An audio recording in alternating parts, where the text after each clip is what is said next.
Napakalawak dito sa loob mga parikoy. Parang simbahan.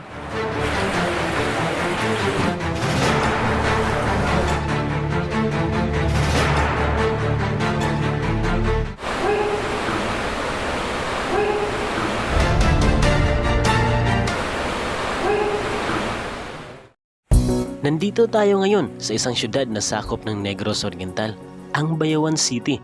Bago tayo pupunta sa kuweba na ating pupuntahan ngayon, ay nagpahangin muna kami sa boulevard ng Bayawan.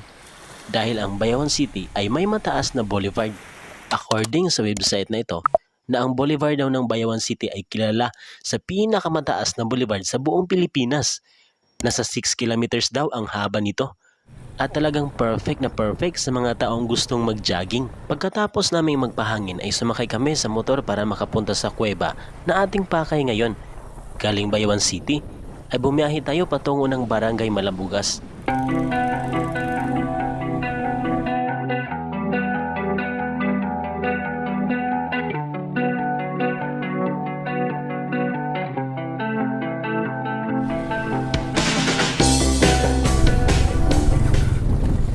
Mga ilang minuto lang narating na namin ang nasabing lugar. Pero hanggang dito lang muna yung motor natin dahil hanggang dito lang din ang kalsadang ito. Nga pala, bago tayo pupunta sa kuweba ay puntahan muna natin ang bahay ng aming makakasama papunta sa loob ng kuweba. Hindi kasi namin alam ang lugar kaya pag ganitong sitwasyon ay dapat kailangan natin ng kasama na may alam sa ating pupuntahan. Ayo.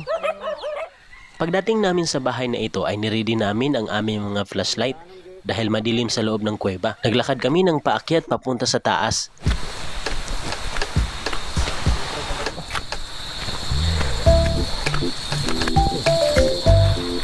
Kutas na tayo.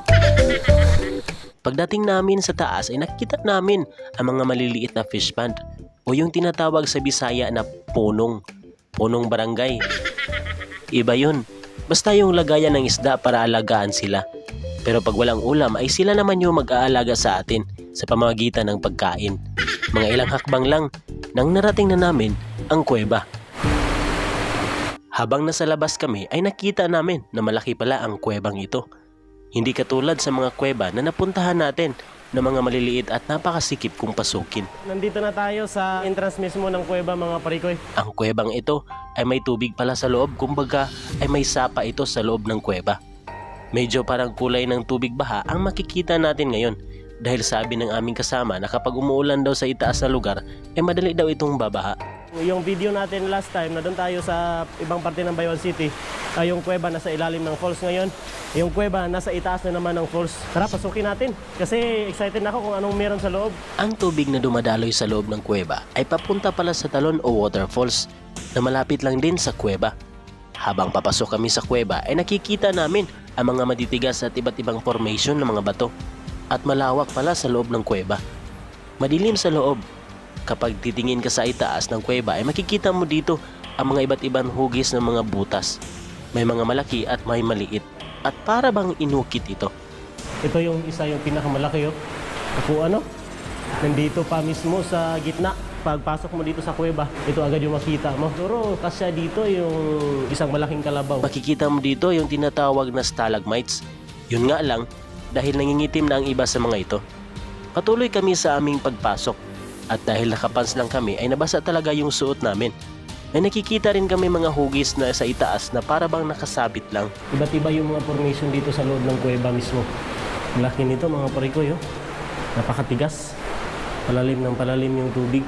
So hanggang nasa nasa paa na natin. Nababasa na yung pants natin. Dito makikita mo na yung mga stalagmites na produce ng tubig. Ayan napakaganda dito. At may mga butas naman sa gilid. So dito kailangan na nating yumuko kasi medyo maano na tayo sa kuweba.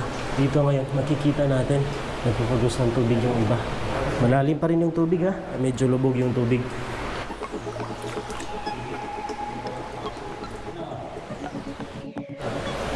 Makikita mo rin dito sa itaas yung mga bato na nagproproduce ng tubig dahil sa lamig. Naglakad pa rin kami sa loob ng kuweba na may tubig. Pero parang mas malalim itong tatawirin namin ngayon. So, parang malalim na daw dito. Akong cellphone, basa na. Basa na.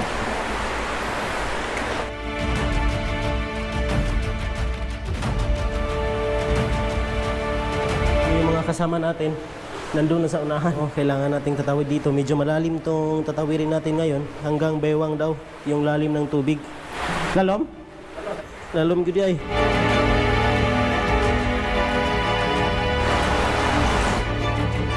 Grabe ang lalim mga parikoy. Pero dito na tayo titikang. Dito tayo makapatong na. Pagbalik, parang dyan pa rin tayo aagi. Punta pa sa unahan. Grabe, napakalawak pong kuweba na to. Nang natawid na namin ang hanggang bewang na lalim ng tubig, ay namangha kami dahil sa napakalawak dito sa loob. Grabe ang lawak mga parikoy. Parang simbahan. Kapag titingin ka dito sa itaas, ay malayo na yung mga bato, hindi katulad kanina na maaabot pa sa ating kamera. Napasabi tuloy kami na parang simbahan dito sa loob dahil sa napakalawak ng aming nakikita.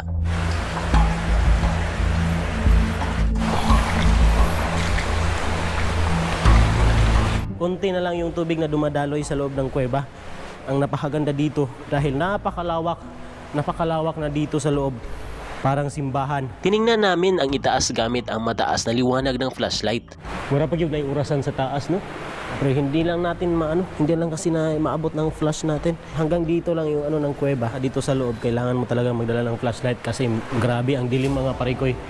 Napakalawak sa loob mga parikoy, oh. Siguro mga 2 truck na trailer kasi dito.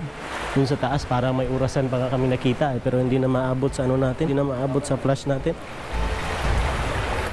Puso ka saging nga mabukad. Sigla kayo. Nasa itaas siguro hindi na maabot ng flash natin. Malayo na. Parang puso ng saging. Parang diamond mga parikoy. Dala talaga kami ng flashlight. Ang dilim talaga. Kapag walang flashlight, yan yung makikita nyo. Madilim na madilim. Dito pala nanggaling ang tubig sa sapa, mula sa loob ng kuweba na sa pinakailalim daw nanggaling ang tubig na ito. Kaya nasabi ko kanina, dadaan tayo ulit sa malalim na tubig na hanggang bewang. Pagkatapos namin nakita kung ano ang meron sa loob, bumalik kami sa aming dinadaanan kanina. Marami mga panikin na nakatira doon sa itaas ng parte sa kuweba mga parikoy. Nakita namin itong parang gagamba na insekto na sabi nila nakakamatay daw ito kapag nakagat ka nito. Hanggang sa nakalabas na kami sa kulungan, sa kuweba, at nakita na namin ang liwanag ng araw. Grabe yung experience namin sa loob ng kuweba. Napakalawak sa loob, tapos parang simbahan na doon sa pinakalas, tapos may parang orasan. Grabe yung namangha kami sa mga nakita namin doon sa loob. Gaya ng sabi ko, ang kuwebang ito ay may sapa. Nasa loob ng kuweba, ang gulo, no? Nasa loob ng kuweba ay may sapa na dumadaloy mga parikoy o may tubig. So ang tubig na ito mga parikoy ay papunta sa talon. So may talon dito sa unahan mismo ng kuweba mga parikoy. I think nasa mga 50 meters lang galing sa kuweba. So itong sapa na to ay papunta ito sa waterfalls o talon. So kung gusto nyo makita ang talon na pupuntahan natin ngayon, ay puntahan nyo naman kami sa aming YouTube channel para sa part 2 sa video na ito mga parikoy.